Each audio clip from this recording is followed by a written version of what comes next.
4 F-15E Strike Eagles screamed over the canyon, their radios crackling with panic. "We're locked missiles inbound. Anybody help us." The valley turned into a killbox. Fuel bleeding low, no way out. Ground control stayed silent. Then out of nowhere, a calm female voice cut through the chaos. "Thunderbolt inbound. Hold steady." Seconds later, the sky shook with the unmistakable roar. BRRRRT, an A-10 Warthog dropped from the ridges, its cannon ripping fire into the enemy. The legend had returned. Before we begin, tell us where are you watching from if you believe honor and courage still matter. Share this story and keep their legacy alive. 4 F-15E Strike Eagles thundered above the desert ridges, sunlight flashing across their canopies. Their mission was routine escort run. Low resistance expected, nothing unusual. But routine died in a heartbeat. Radar alarms screamed. Enemy locks lit every screen red. From the jagged cliffs below, missiles rose like spears of fire, their white trails crisscrossing the air. Break left, the squadron leader shouted, voice taut. The formation split, wings straining under brutal G-forces. One younger pilot, still green, panicked into the comms. "We can't shake them. We're trapped." The canyon turned into a coffin. Chaff scattered like burning stars. Flares streaked downward, but the missiles kept coming. Each second narrowed the walls, forcing the Eagles lower. Speed, once their strength, now chained them inside the kill zone. "Fuel 6 minutes at best." Another voice snapped, ragged with fear. Ground control's reply was colder still. Negative support. No assets available. "You're on your own." Above the ridges, contrails twisted like dying smoke. Below, radar beams hunted. The F-15s fought with all the speed they had, but it wasn't enough. 4 pilots, 4 call signs, boxed in by fire. One of them, Jake Viper Morrison, cursed into his mask. He had been Marissa Cole's student years ago at Top Gun. He'd mocked her ever since, calling her washed up, calling her hog a tractor. Now his own voice cracked with panic. Far away, in a dim hangar at Seymour Field, North Carolina, Captain Marissa Cole knelt on the wing of her battered A-10 Thunderbolt II. Grease streaked her sleeves, sweat dampened her collar. She had been tightening a panel herself, refusing to let anyone else touch the old hog. The aircraft bore scars of 100 missions, dented skin, patchwork armor, a plane others laughed at. But to Marissa, it was more than metal. It was the only thing left that made sense. The radio on the wall crackled alive. Distress calls burst through. Voices she recognized. Strike Eagle pilots begging, their control slipping. Static bled between words, but fear was clear enough. Marissa froze. Her hand slipped, a wrench clanging against concrete. For one long breath she stood motionless, the memories rushing back fire, wreckage, and her brother David's name lost in static 3 years ago. Her jaw clenched. She moved. She sprinted across the hangar, boots hammering metal, and vaulted into the cockpit. Switches clicked under her hands, muscle memory faster than thought. Twin turbofans screamed awake, shaking the hangar to its foundations. She pressed her mic. Her voice cut through the chaos, sharp and calm. "Thunderbolt inbound, hold steady, on the other end." Disbelief exploded. A hog, that's suicide. But she shoved the throttle forward, rolling onto the taxiway. The Warthog's nose lifted toward the horizon. There was no hesitation. Back in the valley, the Eagles twisted harder, their pilots at breaking point. A missile detonated close, shrapnel rattling against Jake's canopy. Blood streaked his cheek from flying glass. His hands shook. "We're done. We're done above the static." Another pilot muttered something half in prayer. "Ghost of Kabul. Where are you now 3 years earlier, during the Kabul siege? A classified mission saved 47 Marines pinned under fire.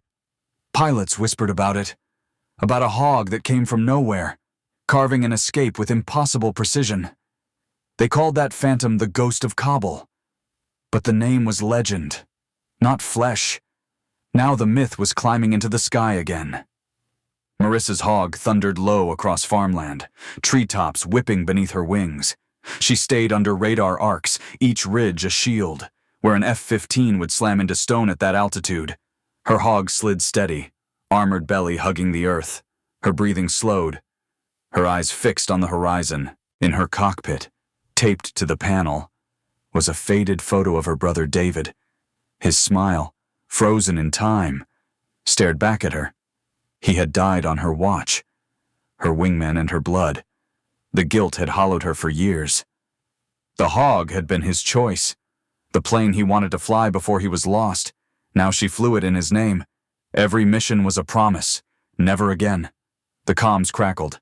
Multiple SAMs inbound. Fuel critical. We can't hold. The panic was raw.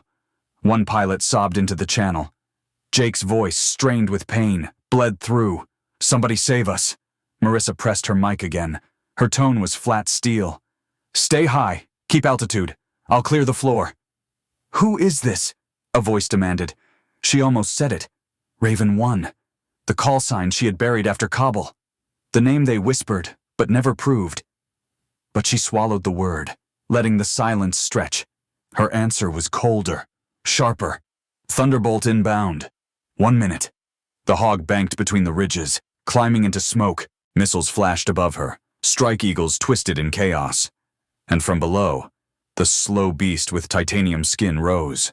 Not for glory, not for speed, only to shield. The ghost of Kabul was no myth.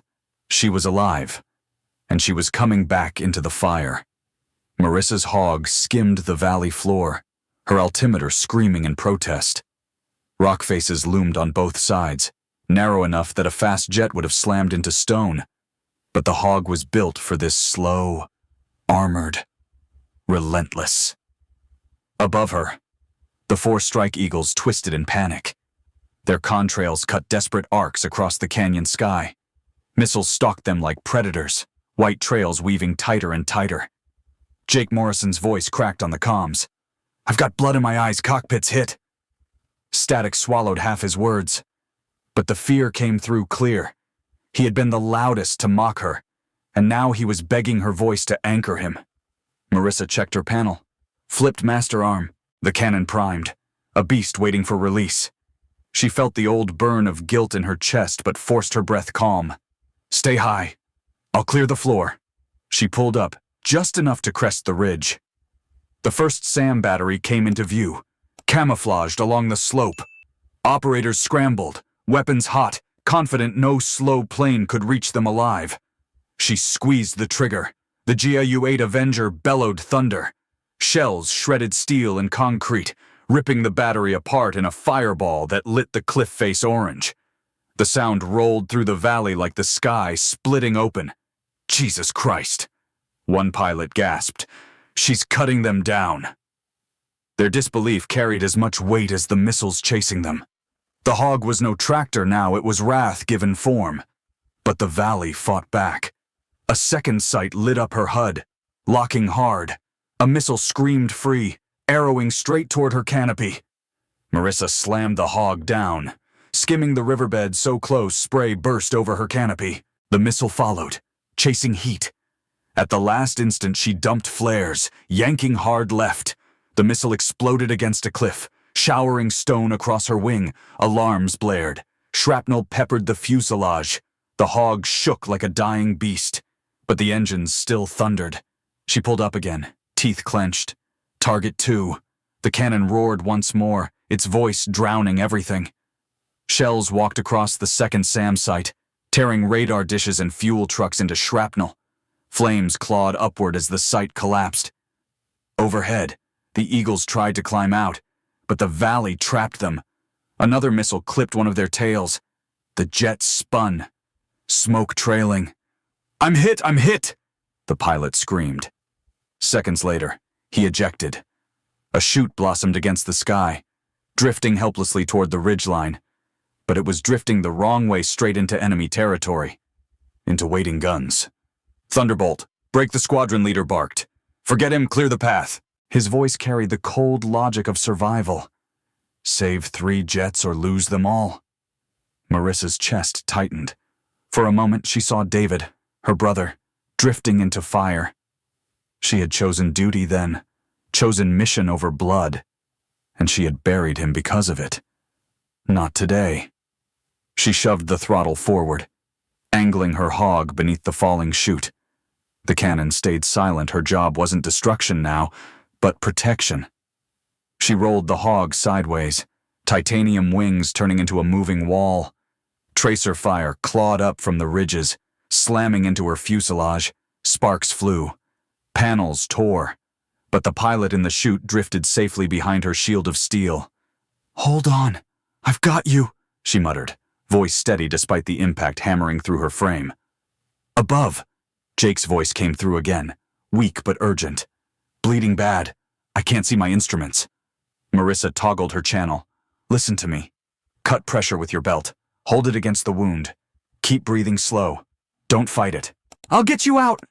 Her tone never wavered, even as alarms screamed in her ears. The hog clawed upward, dragging enemy fire with her. At 200 feet, she rolled back into the canyon, exposing the third SAM site. She didn't hesitate. She let the Avenger roar. The site erupted under her fire, a storm of steel and fuel. Operators scattered. Too late to escape. The valley filled with smoke. A corridor of fire carved open. "3 down," someone shouted. Their voices no longer carried despair, but awe. "1 more and we're out." Marissa's hog shuddered, hydraulic fluid leaking, armor torn. Warning lights glared red across her cockpit, but she pushed forward, lining up on the last site. It wasn't a standard launcher. She recognized the silhouette instantly. Pancer S-1 advanced radar, heavier guns, missiles faster than anything else she faced. A final boss waiting at the exit. She pulled her hog lower, hugging the ridge, her hands tight on the stick. "Final run," she whispered to the photo taped on her panel. David's smile stared back, steady as ever. Above, the eagles circled in desperation, fuel at fumes. Jake's breathing rasped through the comms, fading but alive. The ejected pilot's chute floated safely behind her now, shielded by her battered wings. It all came down to this: 1 hog against a fortress. A woman carrying ghosts into the fire. Marissa dropped flares, banking toward the Pancer's lock. Her voice cut through the channel, calm as stone. "Path will open. Stay ready." And with that, she drove the hog straight into the valley's teeth. The Pancer's radar locked hard on her hog, its dish rotating like an eye of steel. Alarms screamed inside her cockpit, shrill and merciless. Marissa gritted her teeth, her fingers tightening on the stick. "Pancer system advanced," she muttered, voice low. "Fast missiles, heavy guns." She had seconds to survive what fighter jets avoided entirely.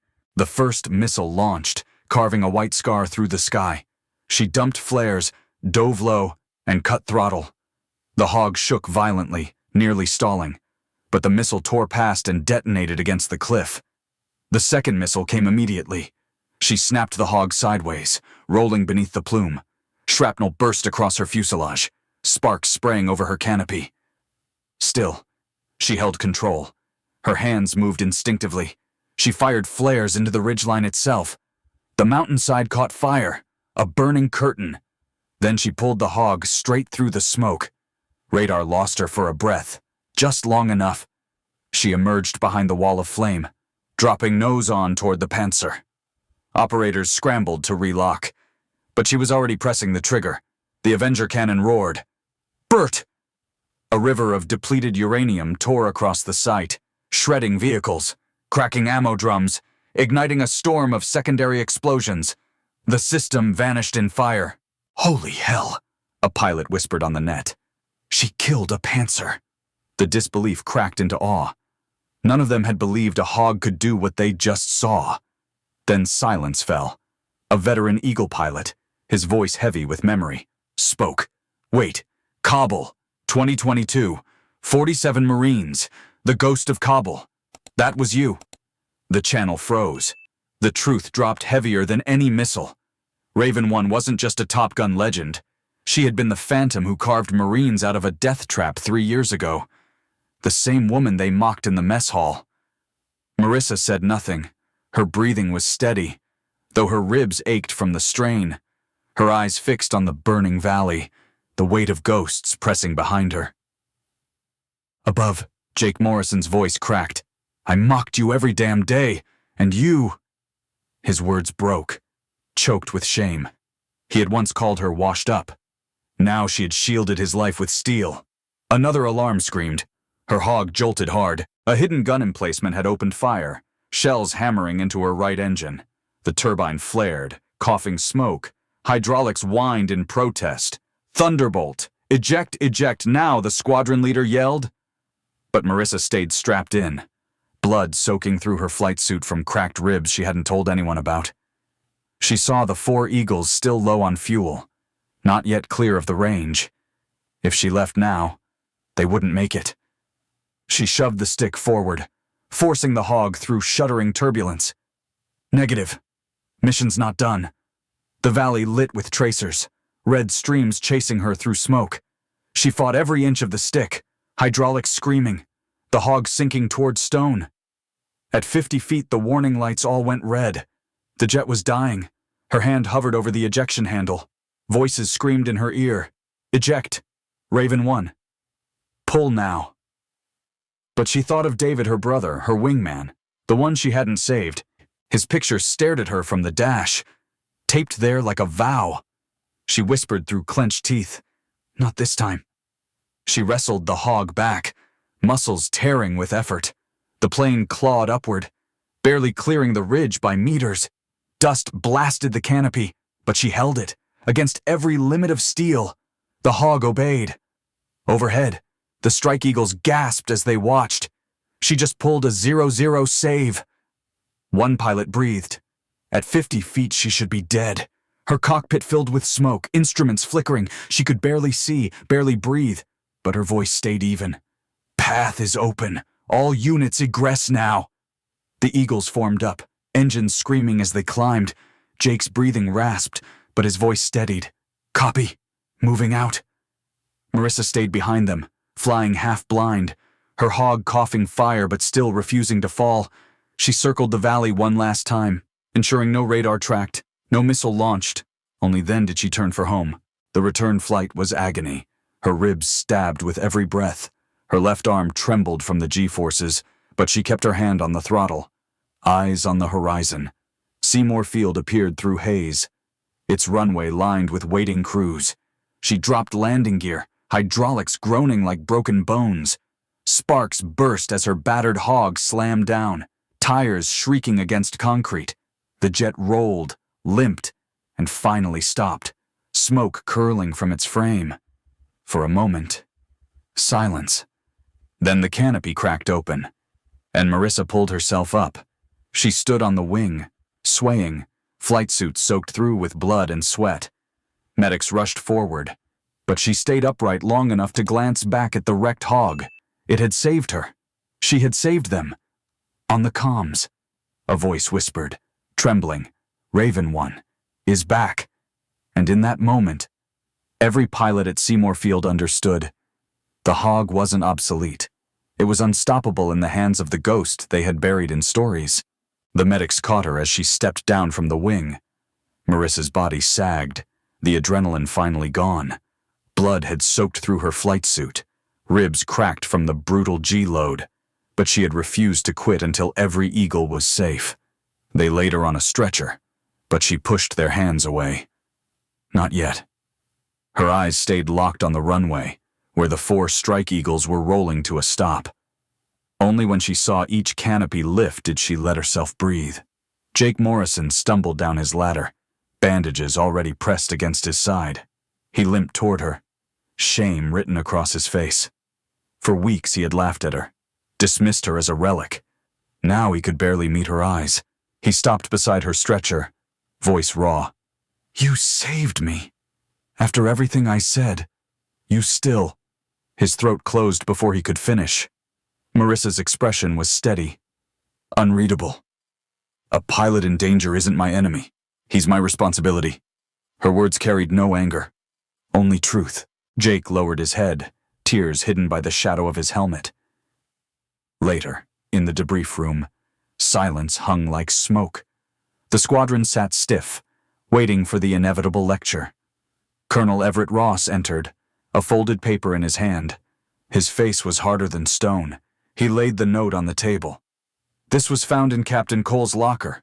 His voice caught for just a second before steadying. If I don't come back, tell them it wasn't the Hog's fault. It was me, trying to save one more. The room stayed frozen. Every pilot felt the weight of those words pressed down. She had gone into battle prepared to die, not for medals, not for glory, but for them. Ross's eyes swept the room. You mocked her choice. You mocked her aircraft. And she still gave her life away if it meant you came home. That's the difference between chasing victory and carrying responsibility. His voice dropped into silence. The lesson sharper than any reprimand. When Marissa walked into the room minutes later, wrapped in bandages but still upright, the silence deepened. No one laughed. No one smirked. The respect was heavier than applause could ever be. One of the younger pilots stood first. "Ma'am, will you teach us close air support? We need to learn what you know." His voice cracked with sincerity. Marissa studied him. Flying the Hog isn't about tricks. It's about mindset. You ready to think like a guardian, not a hunter? The pilot straightened, nodding hard. "Yes, ma'am." Soon the briefing screens lit up with maps and diagrams. Marissa stood at the front, pointer in hand. Her voice was calm but sharp. Patience over speed. Precision over power. Protection over glory. This is how the Hog fights. This is how it wins. Every face leaned forward. They weren't mocking anymore. They were students in the truest sense, absorbing the creed she had bled to prove. Even Jake, still pale from blood loss, scribbled notes with trembling hands. Ross lingered in the back, arms crossed, watching. For years he had believed Raven One's spirit had been buried in Kabul. But here she was, not just alive, but stronger. That evening, the mess hall was different. Marissa carried her tray to her corner as she always had, but the chair beside her stayed empty not from isolation, but from reverence. A silent tribute the squadron had chosen themselves. Jake approached cautiously, sliding his tray across the table. Permission to sit. His tone was softer than she had ever heard. She gave a small nod. He lowered himself, eyes filled with something closer to devotion than guilt. "I want to transfer," he said quietly. "I want to fly Hogs." She blinked, surprised. "Why give up an F-15? He swallowed. The answer steady. "Because you showed me speed means nothing if you leave your people behind." The words hung between them. Simple, unshakable. For the first time. Marissa let the corner of her mouth tilt into the faintest smile. Days later, under a crimson sunset, two Thunderbolts taxied side by side. One bore scars patched in new steel, the other fresh and clean. Marissa in one, Jake in the other. Engines roared, wings lifted, and together they climbed into the fading light. On the ground, Ross stood near the memorial wall. His eyes fell on the name etched there, David Cole, Marissa's brother, the wingman she had lost. He watched her Hog rise toward the sky and murmured, "You kept your promise. Kid, you brought them home." In the air, Marissa's radio cracked alive. All stations, troops surrounded in grid delta. Immediate CAS requested. Her eyes narrowed. She glanced at Jake flying tight on her wing. Her lips curved in a whisper. "Raven 1, wheels up in 2. The Hog rolled steady into the horizon, titanium scars glowing in the last light. And with it came the truth every pilot at Seymour Field now carried: thunder doesn't have to be fast. Sometimes it only has to be unbreakable. If you enjoyed the story, consider sending a super chat to help bring more stories like this. Now, click on the video on the screen to hear another story that's just as powerful and captivating, with courage, sacrifice, and a choice that will leave you questioning everything you thought you knew about duty and justice.